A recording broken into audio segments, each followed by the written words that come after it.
Good morning, Gerard. This morning, IPF released its full year results for 2015. How would you summarise the group's performance for the year? Well, we had a really strong year in terms of underlying profitability. So that was up over 10%, so plus £12 million, giving a total of 116.1 million for the year. We had a tremendous year in Mexico, where we delivered on our commitment of profitability per customer. We had good momentum in the second half of the year in Romania, and IPF Digital had a great year. Clearly, the performance wasn't even throughout the organisation, and in home credit in Europe in particular, we had some difficult headwinds to deal with. So we had new regulations coming into play in Hungary, Poland, Slovakia and Romania. But despite all of that, the business as a whole gained momentum in Europe through the year.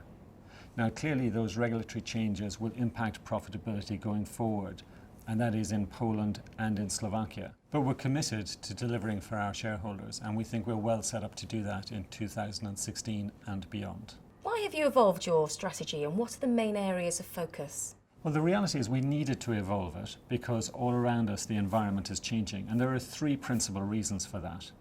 The first is that customer behaviour is changing, and some customers are becoming far more comfortable with dealing with things remotely through digital.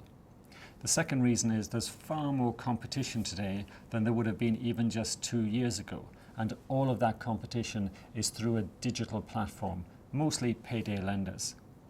But as a result of that payday lending competition and the advertising of rates of interest of 2,000 to 5,000%, regulators have become increasingly activist in our market. And so we've had to adapt and change to cope with that. And so now, as we think about our businesses, we're going to do it as follows. We have established home credit businesses, which are Poland, Lithuania, Czech Republic and Hungary. Those businesses will be run for efficiency and to throw off cash and capital. And we will do that by investing in technology and taking cost out. Then the cash and capital that those businesses throw off will be invested in our growth home credit business, which will be Mexico, Romania, Bulgaria, and also in IPF Digital. And in those businesses, we see a tremendous opportunity for growth. So in evolving the strategy, we're trying to cope with a changing environment, but doing it in a way that allows us to continue to grow the top line and to use technology to drive cost out of the business and improve returns. Now, the other thing that we're going to do is we're going to invest in new infrastructure in Mexico and new infrastructure in digital, because those are the places where we see the real opportunities. And what's the outlook for 2016? I think the one thing I can promise is that regulation is going to continue to be a headwind, but that is something that we need to be able to cope with. I think we have to be far more engaged with politicians and political parties, because now they are the people who are driving the regulatory agenda, not just the regulators or the national banks. So that's the first thing, is that regulation will continue to be a major feature of our business going forward. But the other thing is that we need to use that technology that I talked about to take cost out and to make the customer journey as seamless as possible. Give the customer more choices, and by that I mean more differentiation in terms of product, but also more channels through which they come to us to get our product. If we can do that, take cost out, invest in technology, invest in the growth businesses, then I think we will be able to deliver a good return for our shareholders going forward. Gerard Ryan, Chief Executive Officer, thank you. Thank you. Good morning, Adrian.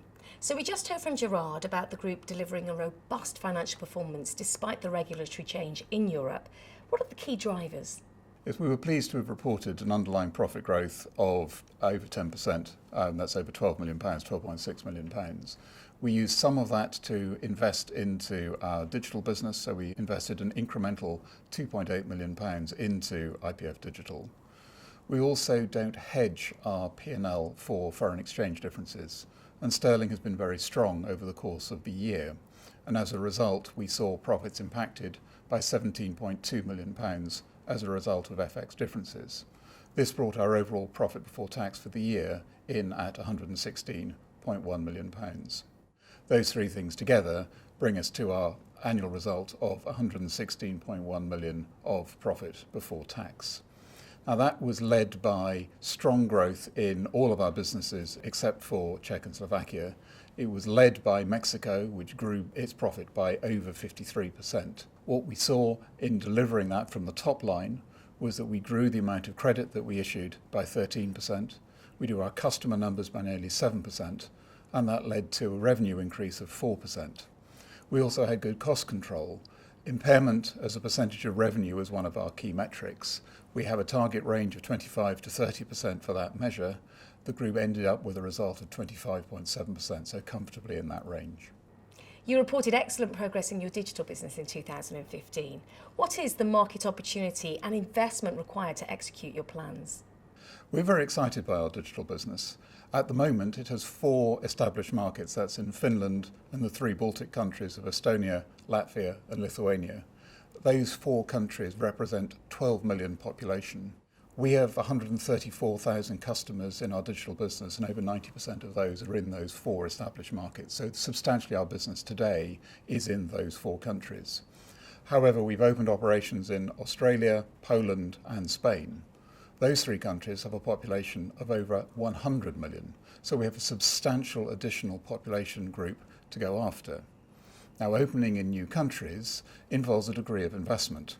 And what we expect to see is a standard J-curve. It takes us about 3 years or so to get to profitability when we go into a new country.